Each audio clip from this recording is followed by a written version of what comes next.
me go back just one. Mhm. So the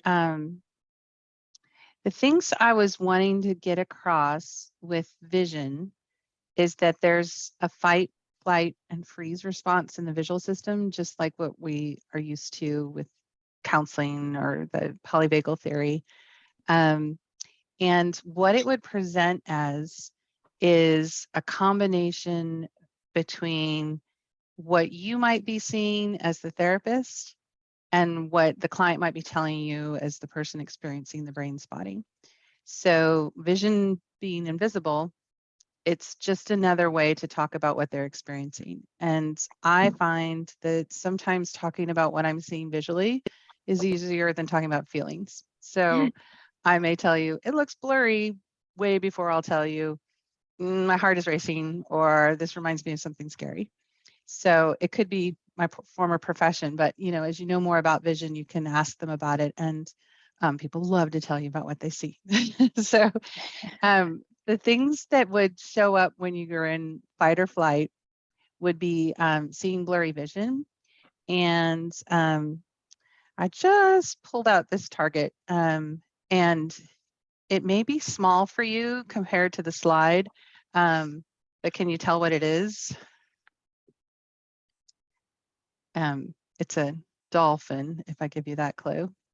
So it's got some darker blue, lighter blue, white belly there, and I just put it on top of my pointer.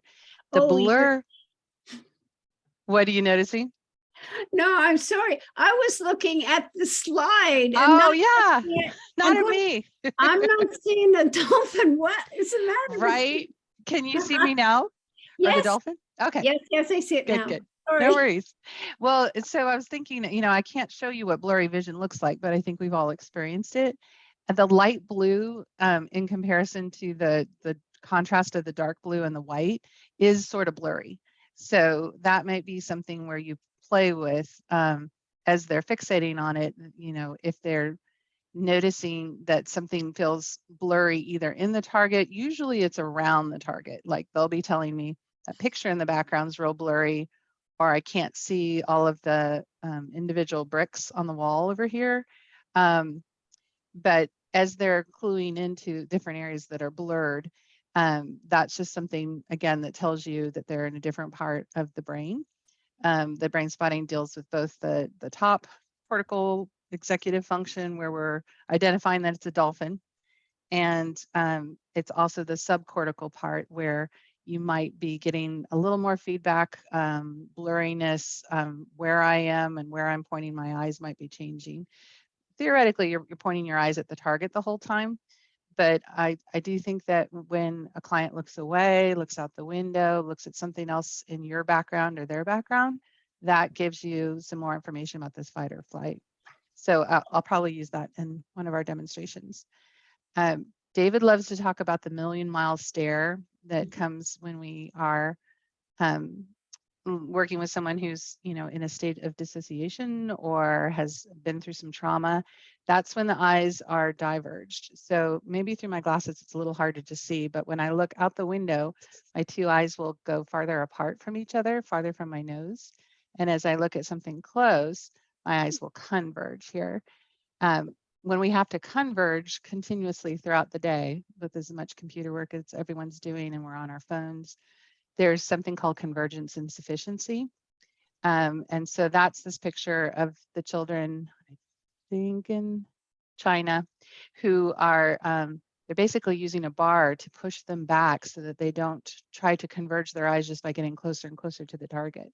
That brings in a lot of fight or flight kind of physical as well as visual there too. And so the convergence insufficiency is one of the main reasons that a functional eye doctor would be seeing behavioral issues. They're also called behavioral optometrists because it causes a lot of problems focusing, both literally and figuratively, when you're converging your eyes as often as that. So after the fight or flight, there might be a visual freeze. And what I'm noticing with visual freeze is that there's a reduced peripheral vision. So it's almost like we've got this tunnel vision And I use this slide to kind of show you, again, you can't tell that they're tunneling, but you might be able to like a picture that they're seeing the fine details of the thing that's wrong, and they can't see anything else about the big picture. So, and there's Christina. Awesome. Oh, yay. Yeah. Hopefully she'll pop on our screen here too. Welcome, Christina. So with the visual freeze, you'll have reduced peripheral vision, and that functional visual field will feel collapsed. It's almost like how you feel versus like an actual visual field loss. So it's not something that would be on their driver's license or anything that a typical eye doctor would be looking at. But the attention decreases, again, the attention, attention deficit kind of symptoms, being on a spectrum. We're all experiencing that through our visual system and also through the same areas of the brain that are used during brain spotting. And so you'll also see their reflexes. So the eye twitches, face twitches, those may increase, and they won't necessarily see it, but you as a therapist will. But also they may also be decreased. So there are several visual reflexes, the blink reflex, there's a corneal reflex, just things that are automatic to protect our eyes, which are actually part of our brains, from drying out, and from the image getting so saturated that it goes blurry or dim. And I was going to mention that too, that I tend to see a lot of clients reporting blurred vision, or double vision or tunnel vision when they're working with something that's impacting their body, like a functional movement disorder, which means there's nothing pathologically wrong, but there's something that's not functioning correctly. So by the time the body gets involved, a lot of times you'll get visual symptoms too.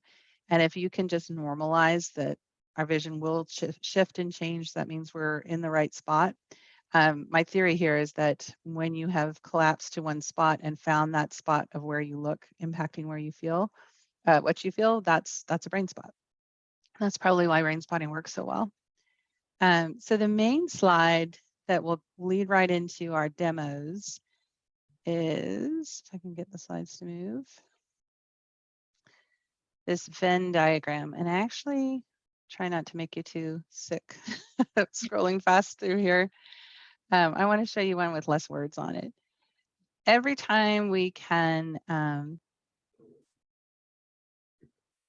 declutter an environment, it's going to help with visual processing.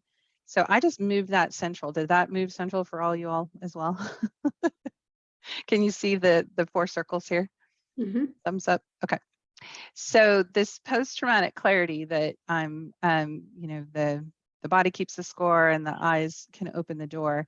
This post-traumatic clarity is an overlap of 4 circles.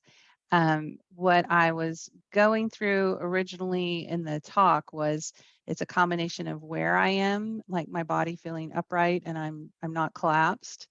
I know where I am, like, in the room and in the city. I'm oriented to time and space. And it's also a combination of where I look, where I point my eyes, like what I was showing you with divergence, looking far, and convergence, looking near. And those 2 circles that are the red ones, I use the technical name, it's called magnocellular. Don't really worry about that. It's really involving more of your peripheral vision, or the rods in the cones in the back of the eye. The rods are the ones that look for motion detection. And brain spotting, I tend to use a larger target. A lot of times you'll see a target that looks small like this. I like to overlap more of the retina and use a larger target, especially when I'm online and someone's getting used to things. So when we scan the horizon and look for that brain spot, say I've already tracked across and I found that it's really good right here. Once I found where I am, we have a frame of what we're working on, and where I'm looking, we found the spot. Then what I see, now we're moving over to those purple circles on the right side, is not anything that's changing. So I call it the apple, but it could be the apple, it could be the dolphin. It's not changing. So those circles on the right side are kind of getting quiet. What I see and how I am is really what I would be talking about in a traditional counseling session. So I see this problem with my spouse. I see this problem with my job. I see this problem with my sleep. And I'm telling you about it. So that is all your central vision, where we tend to get really fixated. And what we want to do is expand into a more peripheral space visually, but that can also be thought of as maybe like an expanded window of tolerance, what we can tolerate when we experience blur or anxiety, depression, any kind of trauma response. So that central vision is more of the cones and colors. And what we were going to play with today was colors that are nice and big, that fill more of the visual space. And I use these wands, but you can also just use markers or being really creative. Shelley Bates in Dallas, she has targets that look like little eggs, little Easter eggs that are so cute. But I tend to use these circles. And as you're looking there, you're identifying the different colors with your cones. So rods and cones are something we maybe learned in school. The cones are the ones that detect color. The other thing that I was noticing, and kind of plays into brain spotting understanding, is that those red circles on the left side, where I am and where I look, that actually is subcortical processing. It's something that we don't normally pay attention to. Like, I don't think all day long I'm in Austin, Texas, or I'm in my house. It's just understood. And also, I don't necessarily think about where I look all the time either. So this is all that subcortical processing that happens during brain spotting. And if someone's attuning to me as I'm actually paying attention to where this target is oriented and where I'm looking, if we're in the aware system, we're in the subcortical system. The purple circles on the right side of what you're seeing and how you're talking about it, how you're feeling about it, that is more cortical. So they're all important. That's why they're overlapping. It's not like we do a brain spotting session and not ever ask, what are you noticing? Or have them return to the beginning. We're using visual memory, short-term memory, titration of the two systems. The systems being central and peripheral vision, as well as cortical and subcortical processing. So for those who see this video who don't know that, don't worry about it. We'll show you when we do some demos. So I was going to show you some demos. Does somebody want to go first? And I'll exit out of this part of the sharing the screen. Hi, Christina. Welcome. Thank you. I hope I'm not being too disruptive joining Not you. at all. I recognize you now. Good to see you. I know you as Chris. I was just reading your name off the screen. Yeah. I Does don't know what anybody have a the topic? demos are, but I'd be happy to be on the receiving end. I don't know that I would know. Obviously, you're the guide. Yeah, But if yeah. someone else wants to as well, but I am home alone and I'm off my phone. Awesome. So Awesome. whatever works though. Well, Since I'm I've talking and allotted, attending. yeah, it won't be a full brain spotting session. I've allotted like 10, 10, 11 minutes for each person if they want to go. And I'll just, kind of direct us versus, just making sure that we kind of get exposed to different things. How's that sound? Sounds great. Emily and everybody, I just want to point out that since I updated Zoom a couple of weeks ago, I have this random thumbs up that will just pop up, and I haven't yet. If it was a thumbs down, I would have fixed it 2 weeks ago, and so that will pop We up all in need some thumbs up. weird times. So yeah, we'll give you a thumbs up. No worries. So again, this is meant to, find out what from the Denver lecture, which was the International Brain Spotting Conference in 2021, that people were able to view online and in person. If there's any residual questions, we didn't get a chance to do demos. So some people who are watching this are going to be brain spotting trained, and others are just brain spotting interested. So Chris, if you wanted to go first, I can, will it be too distracting if we keep everyone on, or should I I think we'll just keep everyone on if you can see me big enough in your screen, or you can pin me and that'll make me larger for you. Is there a particular issue that has a little bit of activation for you?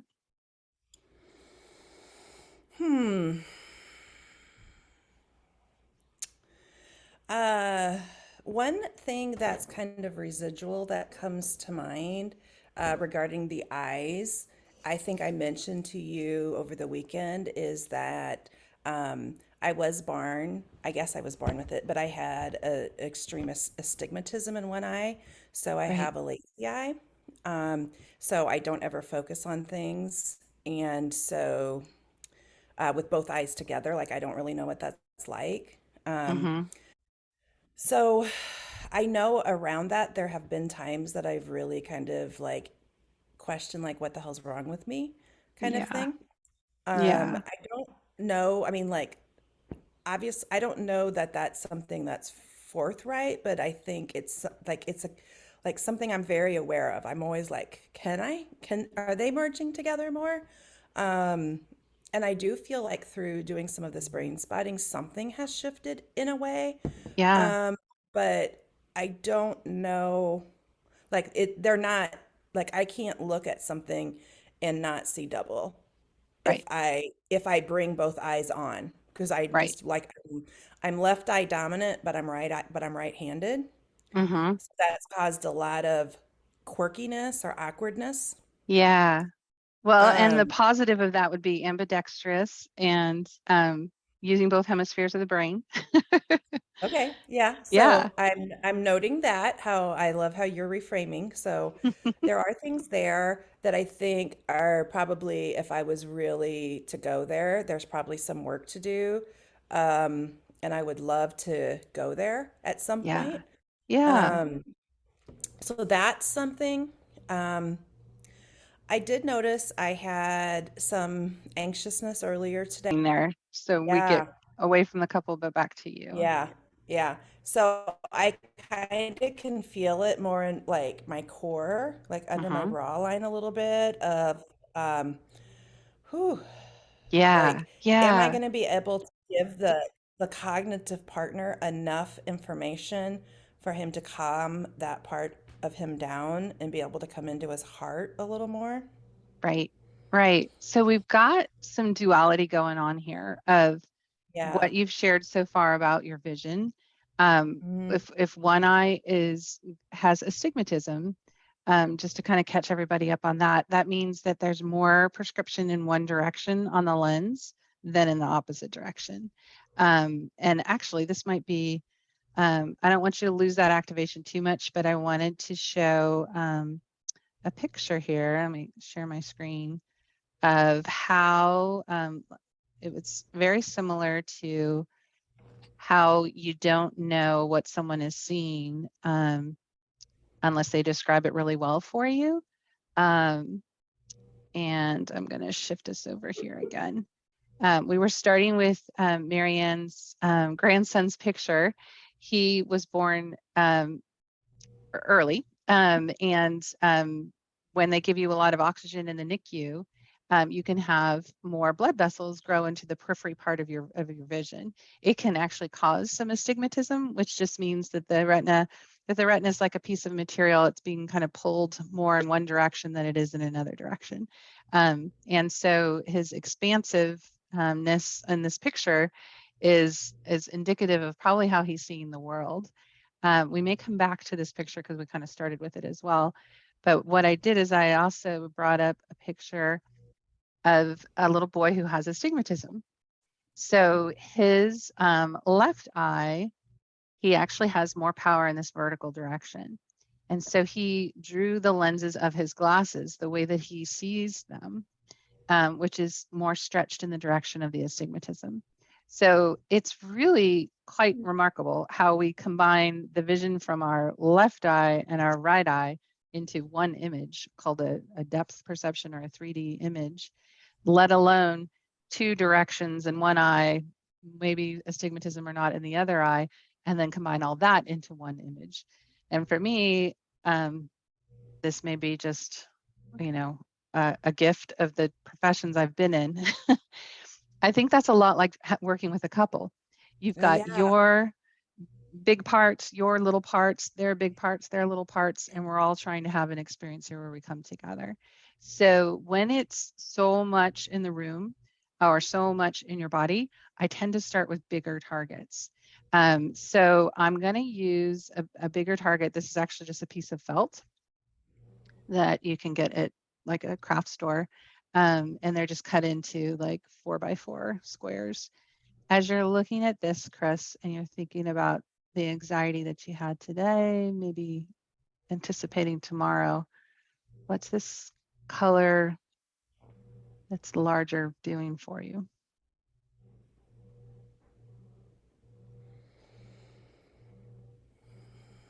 Really just kind of looking for if it's increasing or decreasing.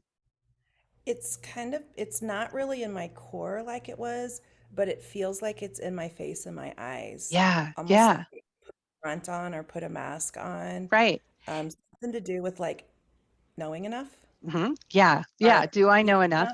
enough. And the colors that I'm picking, I think I may send out or attach somehow to the video. I'm using colors based on like chakras, just as a starting point. So the mid part or the heart part of the body is usually kind of a green or a blue green. And since she's now up, sorry, I'm going to explain it and be your therapist at the same time. Now she's up here in this face part. That's a darker blue. So I'm going to match that with her and see how that feels. I just feel my shoulders kind of releasing a little bit. Yeah. Wow. And if the color works, keep releasing, Chris. As I'm talking to the other therapist, if the color's working, you stay with it.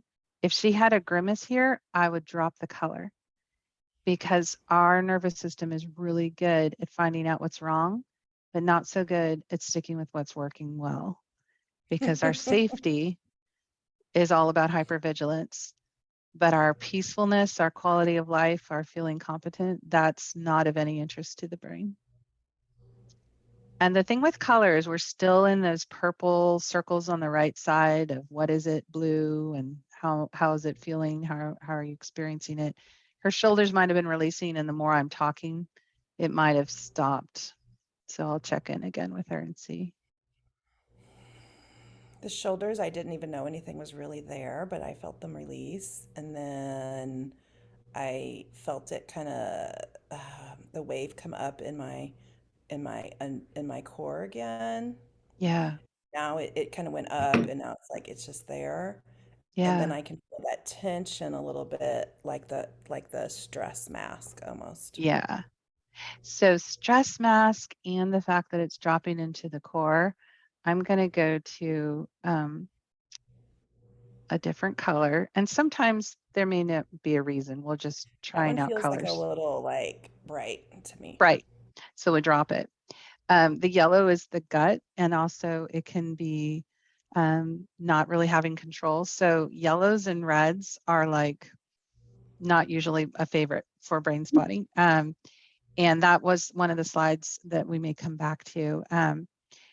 But another one that therapists usually don't like, but let's see how it Yeah, fits for that you. feels a little like that doesn't feel quite as gotcha as the other one, Okay. but I like feel like I could probably keep looking at it after I acclimated to it.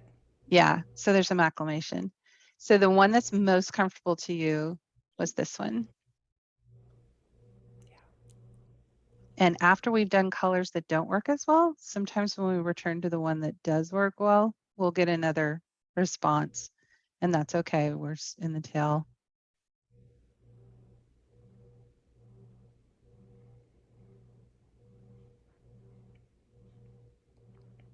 The other reason I'm using a bigger target with Chris is so that she doesn't have to focus on one thing, I one love that. person in the room, one part.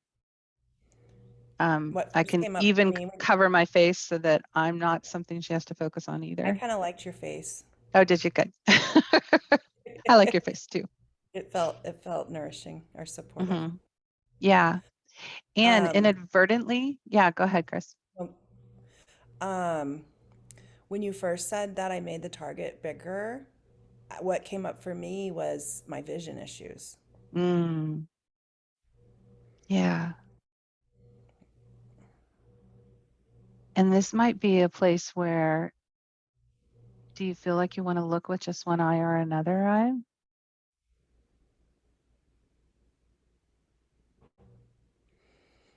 Not necessarily. Okay. It feels like too much work to keep an eye Yeah. closed. And Yeah. Good. Follow that maybe if instinct I had there. my goggles, that might be different, but they're at my office. Yeah. No worries. And for the I love point of it. the Feels really good that you asked. good.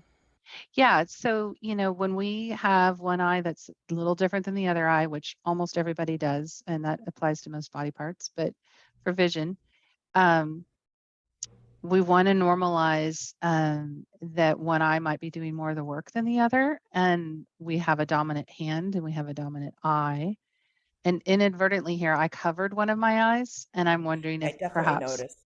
yeah, like that's like kind of how it feels sometimes as I'm going through the world with just that one eye, which Mm. this eye that's covered is a little more vulnerable because it's not seen. Sometimes that has to do with feeling seen or not seeing. And here we're mixing and matching between the case that's bringing the anxiety and what it's like to deal with these visual issues.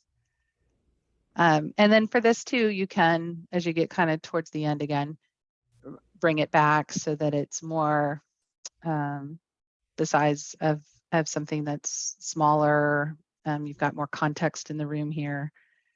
As I've brought it back kind of on the Z-axis, how's that feeling, Chris? Yeah, I feel like I got what I needed in like for my person tomorrow.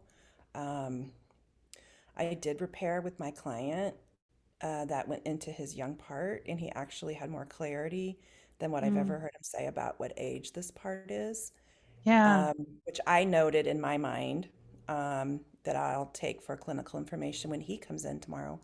But with right. his partner hasn't done near as much work as he has. Mm-hmm, And so I feel like I'm able to bring more brain spotting technique in just to be able to see if we can work around what it was like for him today for mm-hmm, that process.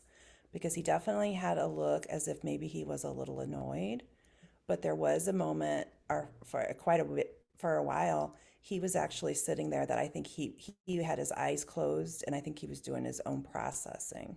So I'm yeah, really wanting to ask him what that was like, and not get in front of the tail, yeah.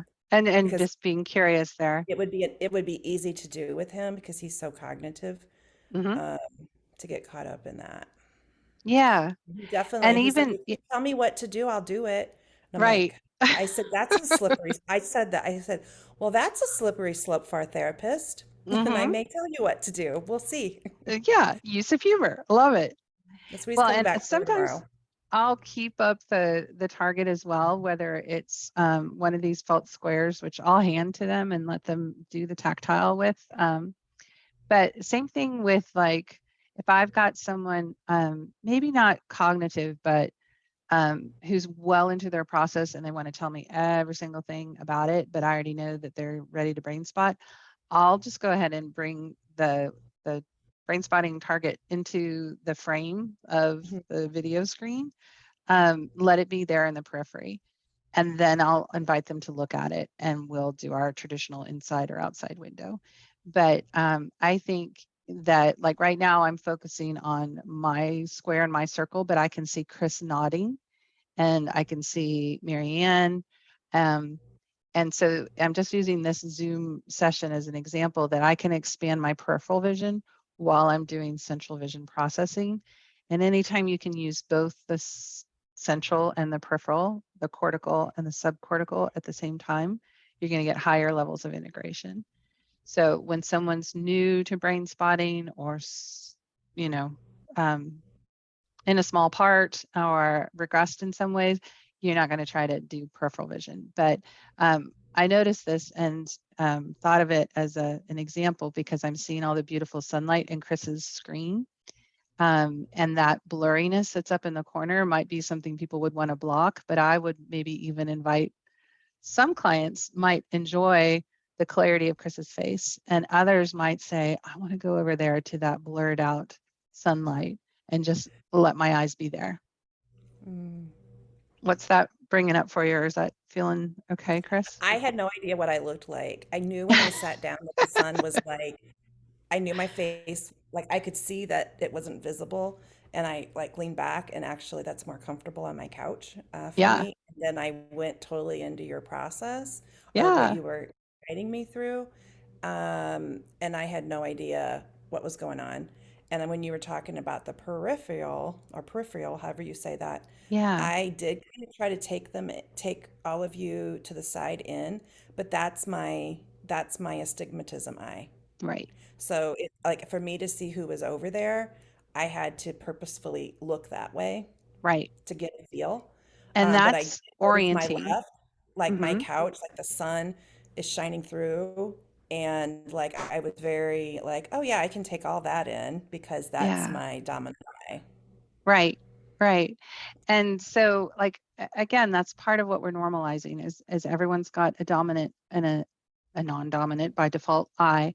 Um, and we do these compensations for it. If we have reduced vision on one side, we'll do more head turns to that side. So this is called a head turn, left and right. If it's tilting, it's called a head tilt. And that puts us on those oblique axes, which you'll see. I saw myself do it in certain like Eastern cultures when they're talking and making a point. You'll see this rebalancing, and that visual the visual system is connected to the ears, which is the vestibular system, and there's a reset going on there.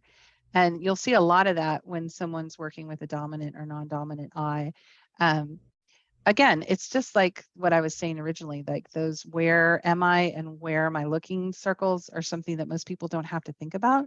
And when you've got issues like Chris is talking about, just seeing all day long is exhausting. And so to normalize that stress is to normalize some of the stress in the same areas of the brain that the brain spotting is helping. So when I discovered brain spotting, I thought this sounds an awful lot like vision therapy. I was using it for a different end goal to like help people improve their visual acuity or track better when they read or drive. But it's the same kind of processes of just noticing and then attuning. In self-attunement, you're going to have a closed system there of is it blurry? Yes. Is it blurry? Yes. And how frustrating that is. But I'm also doing some gentle reframing and where I'm talking and where I'm looking to show you that some of those disadvantages are actually advantages or can be. And sometimes I'll invite you to take a screenshot of it. Like I may take a picture of this for you, Chris, and text it to you. I would love that. So they can look at it later, as kind of a Mhm. transitional object. I think someone else had said that they wanted to do a demo Thank or have more you. questions. You're welcome. I'm happy to do a demo. And I actually have a physical thing, which is a little bit different. So Yeah, go for maybe it. that could be useful. So my lovely partner Tom got me a chai tea concentrate, and I had it yesterday and didn't realize until today that when I had it today that I'm actually allergic to it. Oh no. And so I had tremendous stomach pain. I had to cancel a client and go lay down and take a nap, and that never happens. Yeah. So anyway, so I still have a little bit of kind of leftover inflammation and discomfort. So yeah, so that's what's happening. Short and sweet. It's bittersweet. Is what it sounds like there. Because that's how chai tastes to me. As you're talking about it, are you feeling, I'm assuming in the stomach area, but are you noticing any other places in your body where it feels intense? Yeah. So I'm noticing in the stomach, and I'm noticing that my hands feel tingly right Yeah. now. Okay. So what I did here is selected some colors, and I'll tell you the backstory later, but we'll just start with some colors here. and just noticing where your eyes are drawn, maybe to one or a group of colors. Yeah, that sort of minty green up to the right feels more soothing. Okay. Yeah, the hot pink and the yellow feel more like inflammatory, like Yeah. And same thing here. If something's inflammatory or we drop it to teach the brain how not to go to the places that are activating. We already know about that. And the white is also not working for me. Yeah. The white is a combination of all the colors, so it can be a lot when we're feeling already not our best. And now it's sort of shifted to the top light blue color. That feels the most soothing of those colors. Cool. Yeah. And would it feel good to look at just that aqua color, or is it okay for the other three to be there? I think you could now get rid of the green at the bottom. Okay.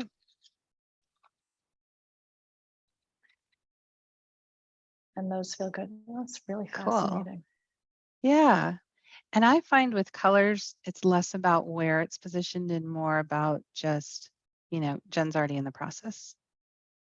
So I'm gonna let her just notice.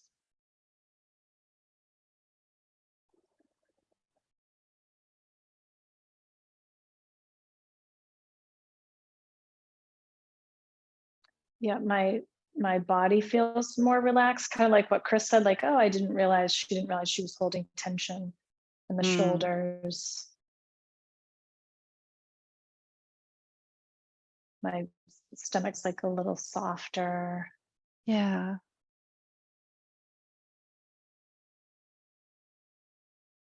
And again, still tingling in the hands. Tingling in the hands. Yeah.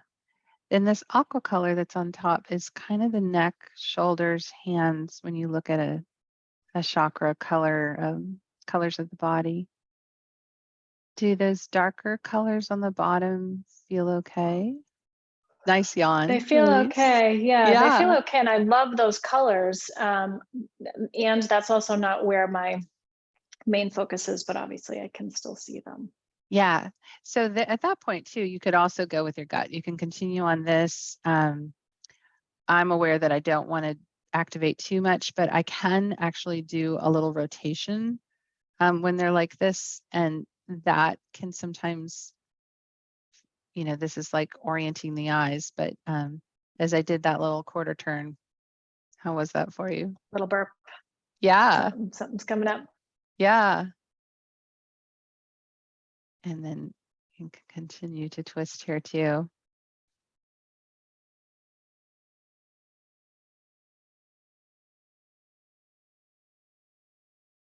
And less is more. It's very much like the weight.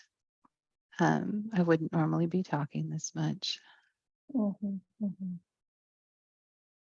Yeah, now that the purple's on top, I'm drawn to the purple. Yeah. So there's some spatial organization here too, like kind of where things ended up. And she's taking in all of the colors, or at least two of the three. Sometimes if you're only seeing one, that means that they're kind of collapsed in that visual freeze. And they're in their brain spot. And you don't necessarily need to drop the colors too quickly. Nothing I'm saying is hard and fast.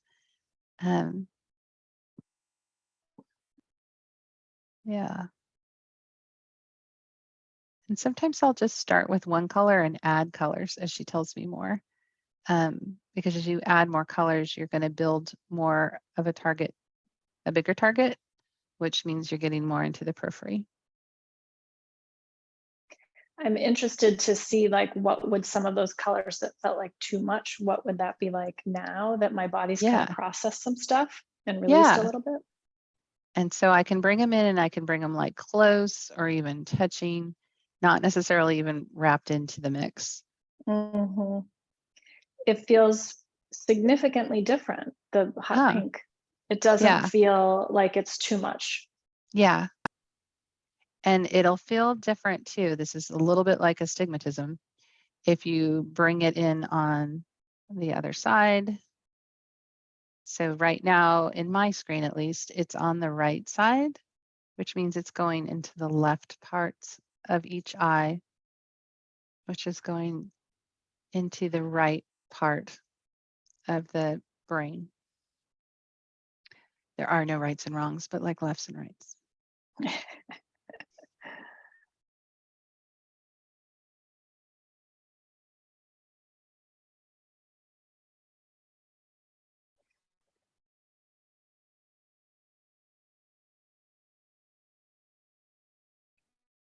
Yeah, the three, the purple, light green, and royal blue still feel very comforting. And I can Most see relevant. and I can see the pink, and it's like, oh, I like that color too. Yeah. And simultaneously I'm not drawn to it. Right.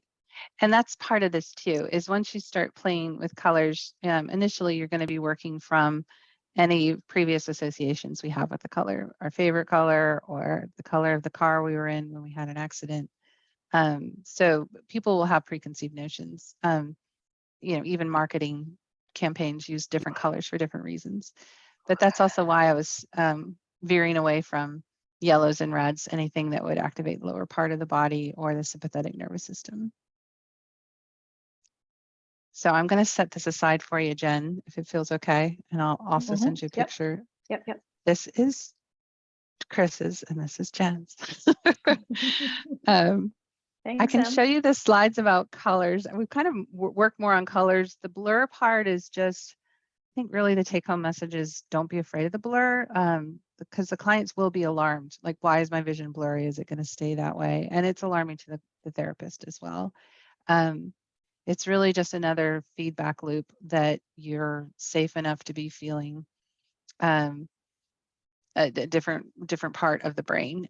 So all four circles can create a blur. The doubling, like Chris was saying too, is also when our eyes are not pointed to exactly the same spot, there will be a doubling. There's even a doubling because this eye is got a parallax different input than this eye does because they're on different sides of my center.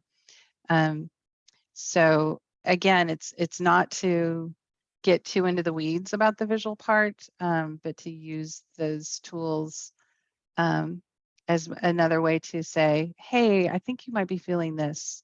Is that close? Oh no, not that. Or maybe you're feeling that one. Or they'll tell me, I'm really drawn to your trees back here, or I'm seeing the red here.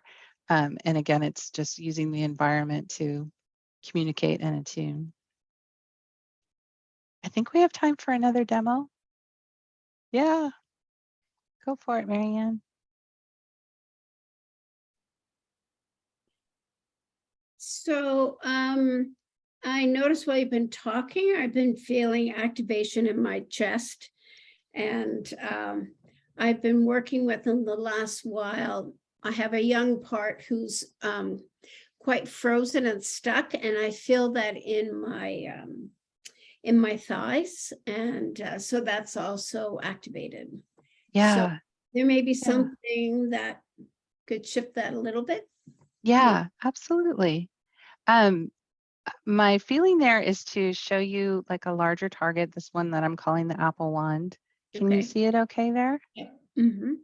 And the activation that you were saying you were feeling like in the chest and maybe the thighs? It's about a 6. Okay. And I'm just going to travel. This is part of motion too, really slowly. I'm not necessarily going to stop unless Marianne tells me.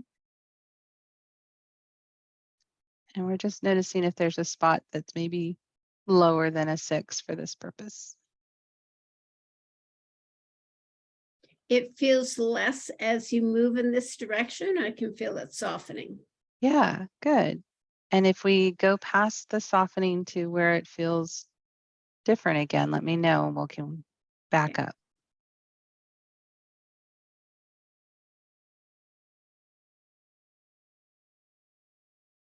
Okay, maybe stop.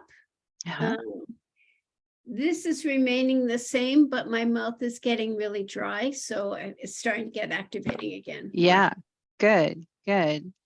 And so let me back up here and see how that's feeling. And then I want to investigate vertically as well Mhm, as I go a little higher.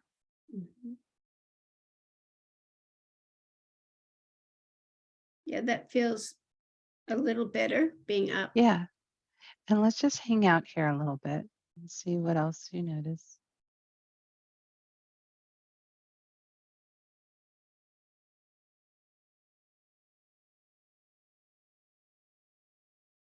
I feel some easing in my chest, Mhm. but not on my quads. Yeah, yeah. And Yeah. let that duality be there. There's an Mm. easing and a continued tension.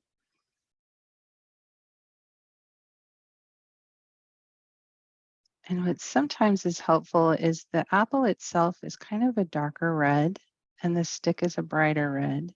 Mhm, And then there's a juncture where they're meeting. mhm. And if you look right where the ball and the stick are coming together, just noticing if that feels any different. Yeah, that is more activating. Okay. Right where they meet. Yeah. And comparing the stick to the ball is one of those more activating.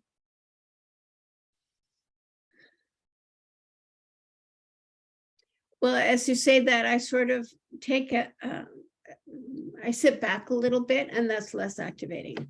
Okay. Yeah. Less activating Not as you sure sit if that's back. what you meant, but Yeah. Yeah. And whichever way gets us there is good to notice. Um, the other thing I was going to have you do as you're noticing where it's less activating is to kind of change the background. yeah, that makes me want to cry. Oh, yeah. Yeah. So it brings up the activation there. Yeah. And if we were in a session, I might let you. But yeah, so notice that that made you cry and or want to. And Mm, then as I dropped it, breathe into it no longer being there. yeah.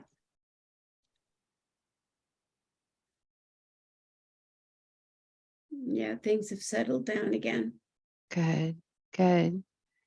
Yeah, and we're checking for danger like every 4 times a second. So Yeah. like it's a very quick shift into it and a very quick shift out. Mhm. Um, and that's why, yeah, what else are you noticing? I'm aware of like the whole thing as opposed to just the ball. Yeah, Very expanded view. cool. Really aware of the stick and the ball, and even seeing your picture behind you, like it's very expanded. Yeah, I love how you picked up on the objects, you know, in the room and the bigger picture. In the visual world, this is called figure ground, where our central vision is kind of picking up the figure, but there's a ground around it that if, as we check out the 4 corners of the room, we get more information and know that it's not changing. And again, a lot of brain spotting works because things are not changing visually. Mhm. There's a lot of micro movements of the eyes and for sure a lot of pathways that are going.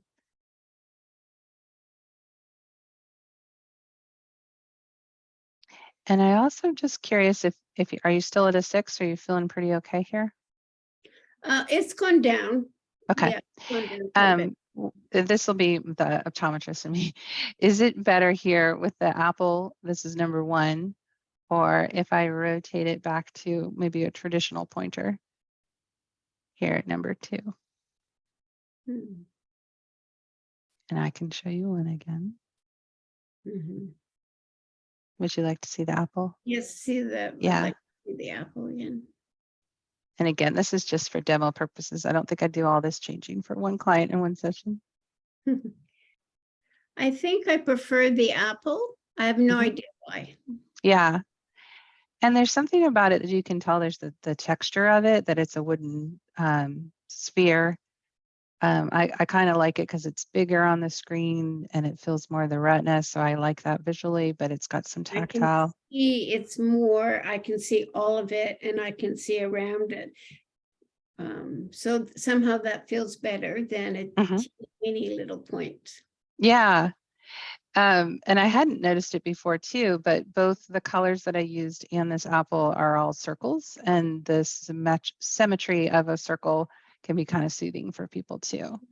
But so can a dolphin that I showed early on.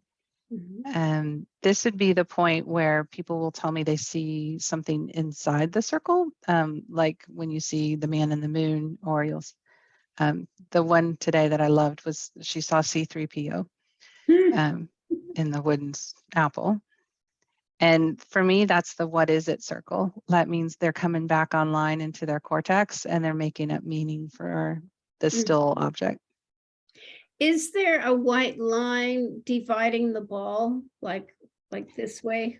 Yeah, there isn't, but it's a reflection of the screen because of the overhead lighting that I have. And then Okay. as I retreat and I make it smaller, you'll probably notice it's more of a glare on that upper side. Yeah, right. Yeah.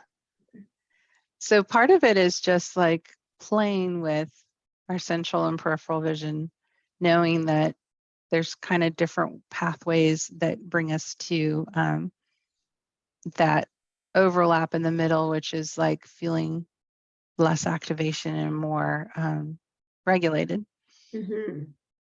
And so there's more slides and,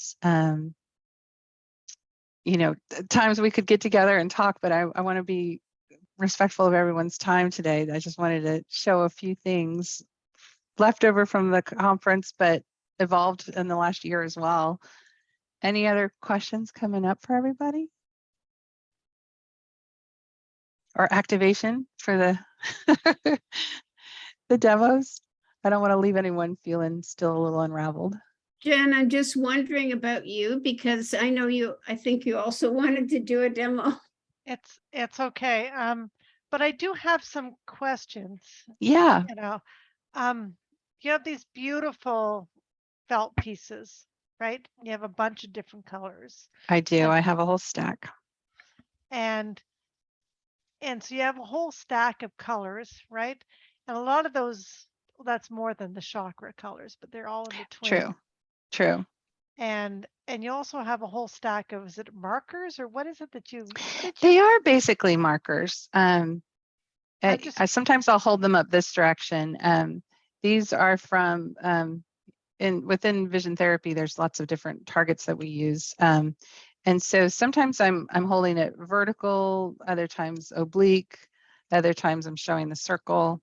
I usually will ask the preference, but I don't give too many choices because you're already in a state of overwhelm. So yeah, I would say you can start with what you have. You know, you can brain spot with your finger or with a pen. And as far as the squares and the colors there, that might be something to kind of experiment with as well. But these just came in a pack from Michael's. And again, another training where I just was like, I wonder if this would count as brain spotting as well. But yeah, so the chakra colors are just, I think on the front page of my website, there's a link to like, here's the visual, not visual conditions, but counseling conditions that I work with, and it opens into an Excel spreadsheet that shows you which colors are kind of related to which emotional states. That's adapted from another training. But I've really come back to brain spotting as the thing that makes the most sense. I don't know that we've gotten to your question there, though. No, I mean, it's interesting. I'm curious because I know that with chakras, a lot of people do chakras, and a lot of times we'll use different crystals to represent the different chakras or different colors. And I was just curious about the tools you use and where you get these tools, so that play with them. Like, what's in your toolbox? Right. That you bring. I do literally have a box here next to me with like sensory toys. There's another consultant, Julie, who, you know, she's working with the little fidget stuff. So I think simple is better. Not too much clutter in my visual environment if I'm doing online. And in person, I might not need to go for the bigger target versus the smaller target. But yeah, as far as colors, you can play with it. What I haven't done or researched enough, there's not enough overlap between optometry and counseling just yet to tell me that color response, I think it gets saturated pretty quickly. And so the effect of the color goes away after a period of time, probably before the end of a brain spotting session. So the spatial location of a brain spot is probably driving the process more than the color is.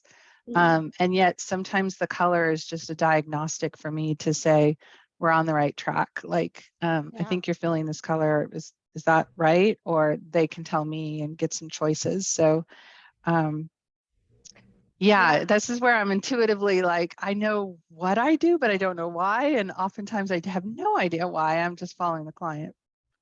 Because one of the things that struck me when you talked about clutter is I work a lot with people with hoarding issues or collecting issues, right? Where there's a lot of clutter in the background. Yeah. And actually, you know, using something smaller tends to help them, make them focus. Because I've been working a lot with brain spotting and hoarding, which a lot of people aren't doing to try to get past the blocks that don't allow people to, you know, discard or that they to allow them not to collect. Anyway, so that was just intriguing how talked about the clutter in the visual field and some of the stuff that I'm playing with in the populations I work with.